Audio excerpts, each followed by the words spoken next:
The white Labrador in kennel 23 looked like a dog someone had almost erased.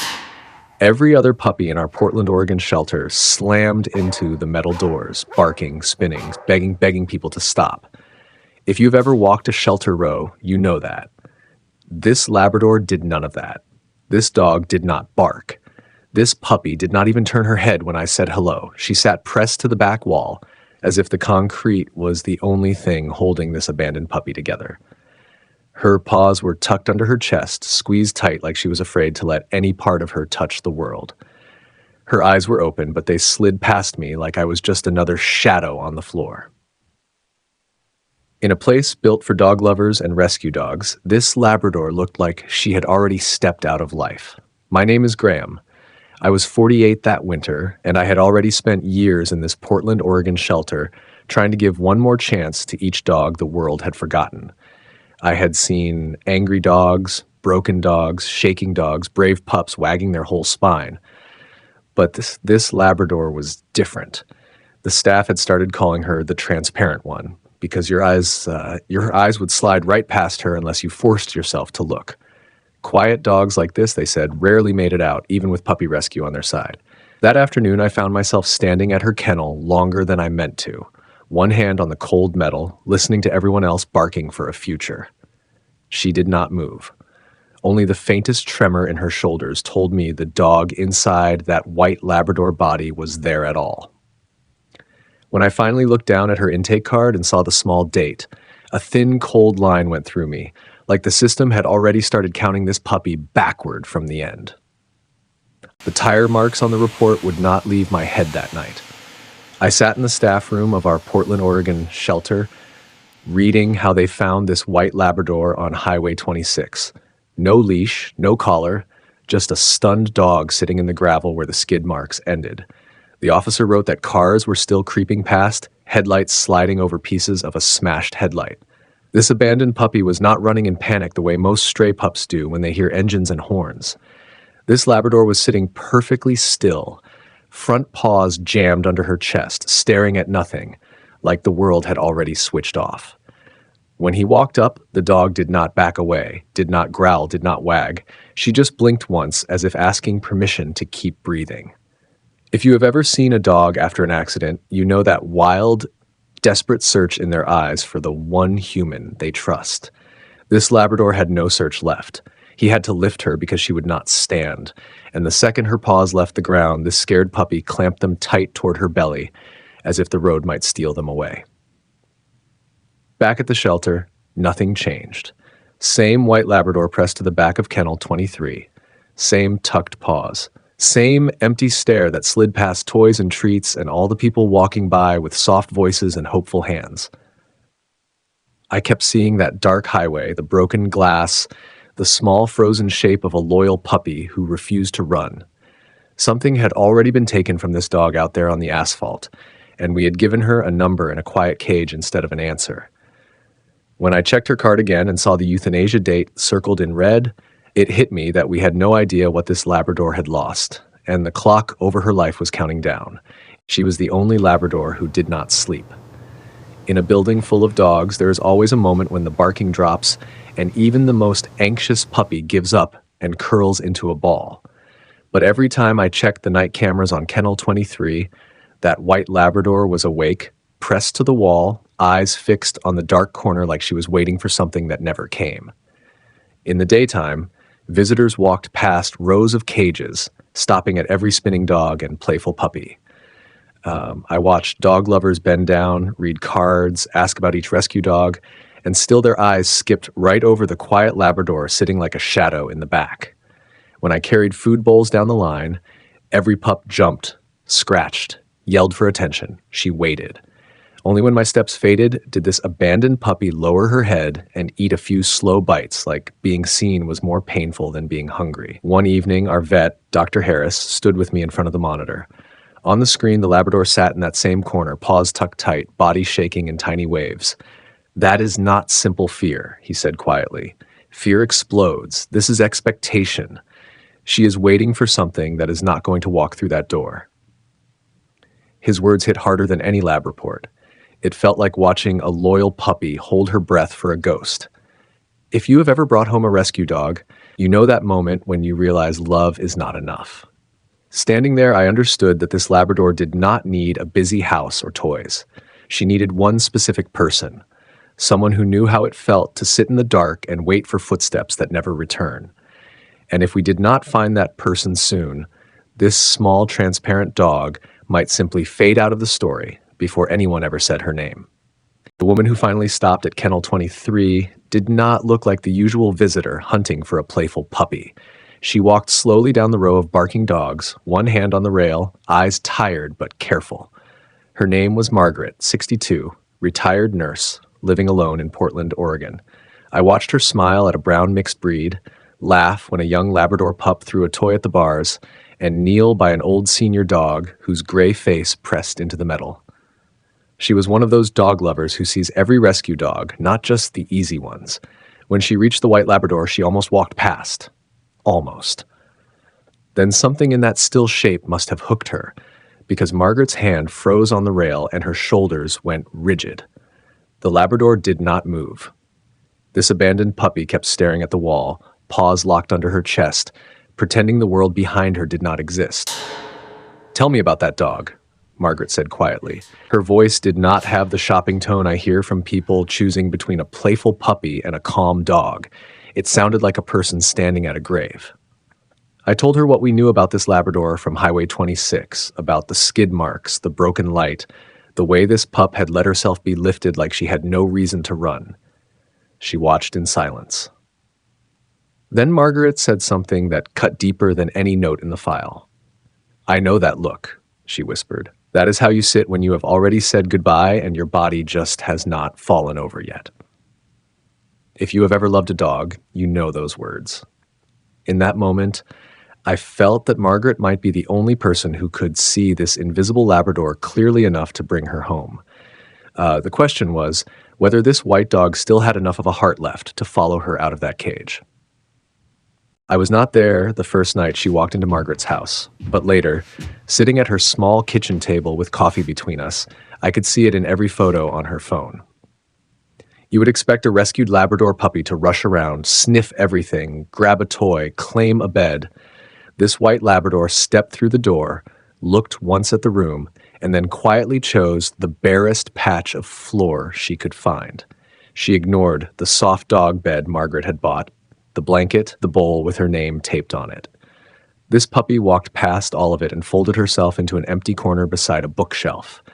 Same posture as in Kennel 23. Paws tucked tight. Back to the room. Eyes on the wall.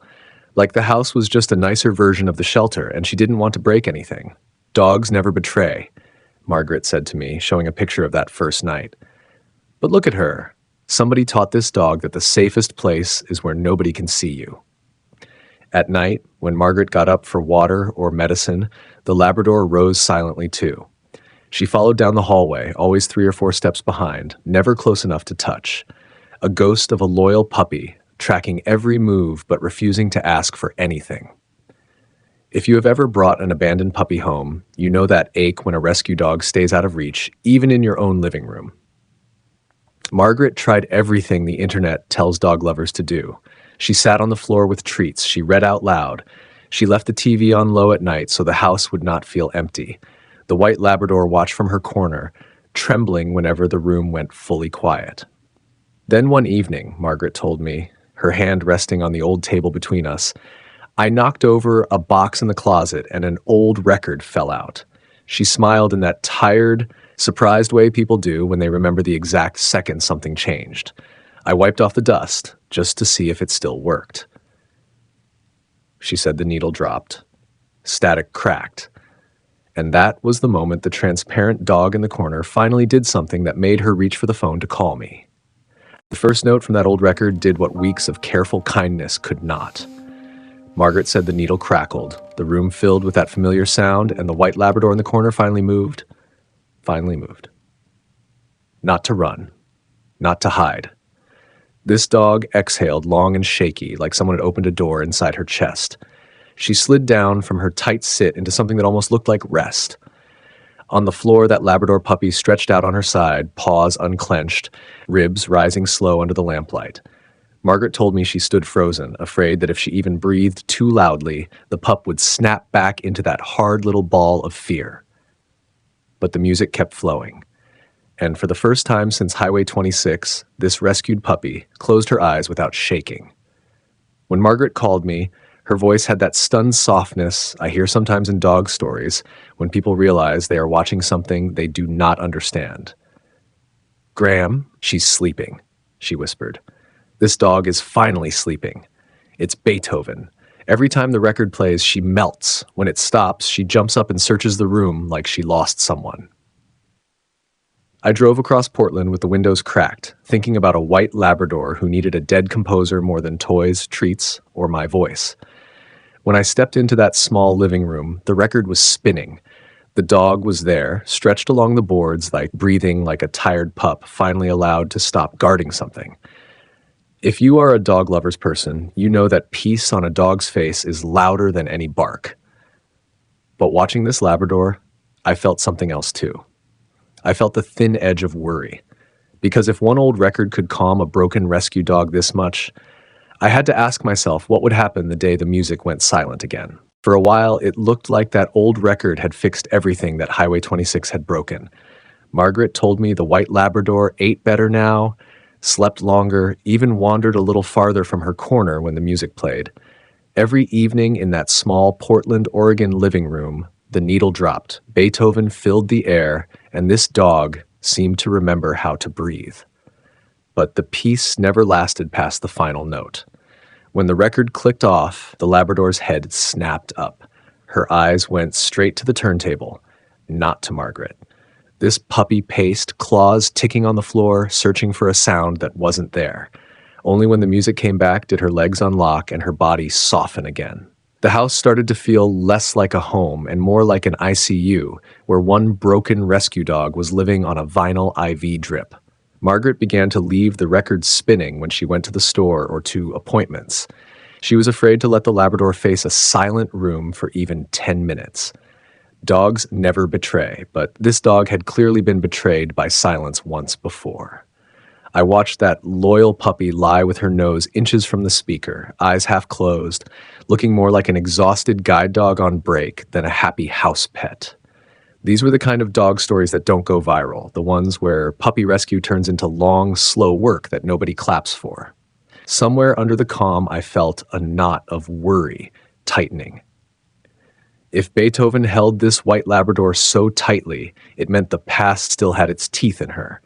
So one night at the shelter, I pulled her file again, double-checked her microchip number, and called the database myself. I asked them to trace everything they could about this abandoned puppy and whatever life she had before the highway. I had no idea that before anyone called me back, the house where she slept would go suddenly dark, and the music would stop on its own. Margaret told me later that the night everything changed started with a small pop in the walls.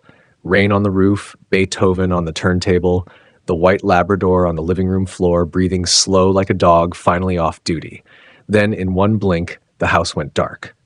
The lamp died. The record stopped. In that heavy quiet, the Labrador jerked to her feet as if someone had kicked the air out of her chest. This puppy's claws scraped across the boards, head snapping toward the dead speaker, then the doorway, then back again. She ran the little house like it was a crash scene. Nose under the table, nose pressed against the cold, useless turntable. No music, no soft human voice. Only the same silence as the night her world ended. Until then, whenever the dog panicked, Margaret had always run to the record. That night, she did something different. She slid down the wall to the floor, pulled her knees up, and opened both arms into the dark. For a few seconds, the abandoned puppy kept circling, nails ticking. Then the black room and the dead quiet pushed her to a choice she had never made before. The white Labrador stopped in front of Margaret, hesitated, and then dropped her shaking weight into that open space. She folded herself against a human chest and stayed there, trembling, but not running. When the power came back and the house hummed again, the record was still silent. Margaret did not move to start it. She sat on the floor with that Labrador pressed along her side, hand on the dog's ribs, counting slow breaths in the leftover dark. When she finally called to tell me, her voice shook with a kind of relief. The music had helped this dog survive the past. What happened in that blackout told me she might finally be ready to try a future. The call from the microchip company came 2 days after the blackout. The woman on the line asked me to confirm the number for the white Labrador Margaret had just adopted. I read it out, thinking it would lead nowhere. Instead, the transparent puppy from Highway 26 suddenly grew a history. Female, 3 years old, white Labrador Retriever, trained service dog. Registered name, Lyra. Handler, Thomas Avery, 74, Parkinson's, Portland, Oregon. Under work, it said simply, guide dog. Under incident, there was one short line that made my chest feel hollow. Handler collapsed in street during heavy rain. Dog stayed by body. If you are a dog lovers, you know what that sentence does to a loyal puppy. Rescue dogs do not just lose a house. They lose the job that tells them who they are. The report said witnesses watched a white Labrador sit beside the fallen man for hours while lights flashed and people tried to pull her away. From an upstairs window, an old record player kept looping Beethoven into the rain. Suddenly, the way Lyra clung to that music in Margaret's living room made sharp, painful sense. That sound was the last thread that still tied this Labrador to her person. Every time Beethoven played, this rescued puppy was not just relaxing. She was stepping back into the last moment when her job still made sense. I hung up and sat in the dark office, the monitor glowing with Lyra's name. This was not some random abandoned puppy scooped off a highway because someone felt sorry. This was a working Labrador whose whole life was built on never leaving. If puppy rescue meant anything now, it had to be more than a bed and a record. I printed the file, grabbed my keys, and drove toward Margaret's house, knowing we would be asking Lyra to let go of that sound. I sat at Margaret's kitchen table with the printed report between us, the white Labrador sleeping on the rug like a house dog, and I hated that I had to open her past again. Margaret traced the letters with one finger. Lyra, she read softly. Her name is Lyra. I told her about Thomas Avery, 74, how this Labrador had worked every day as his guide dog, how people in Portland, Oregon knew them together. I told her about the rain. I told her about the crosswalk. I told her how witnesses said the dog refused to move from his side for hours. Margaret looked at Lyra, then at me. So that music, she said, eyes wet.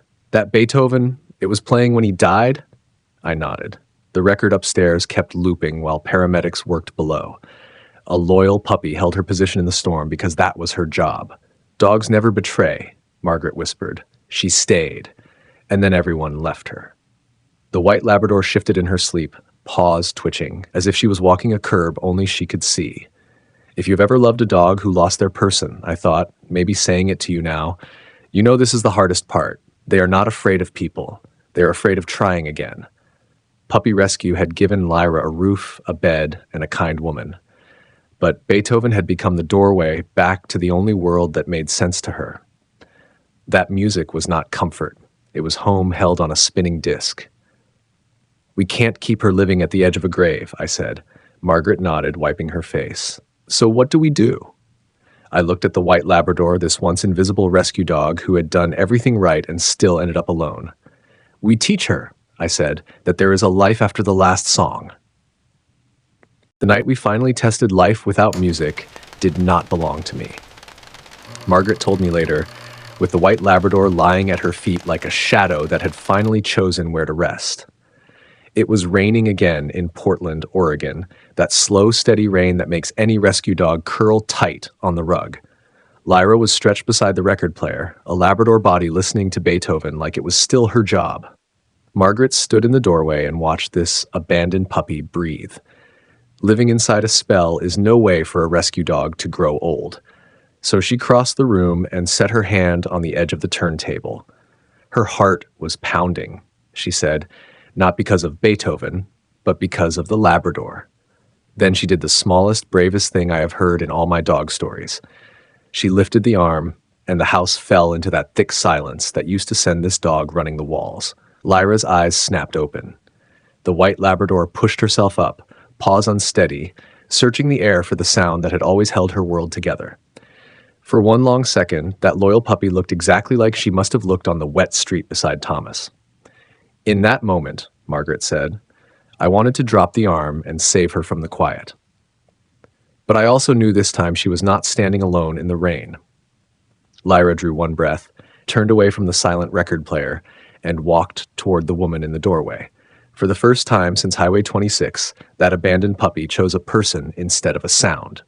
Margaret said the Labrador pressed her head into her legs and then lifted one paw, setting it firmly on her knee like a dog staking a claim. No music, no job, no command. Just a rescue dog and an older woman, both shaking, learning that silence did not have to mean loss.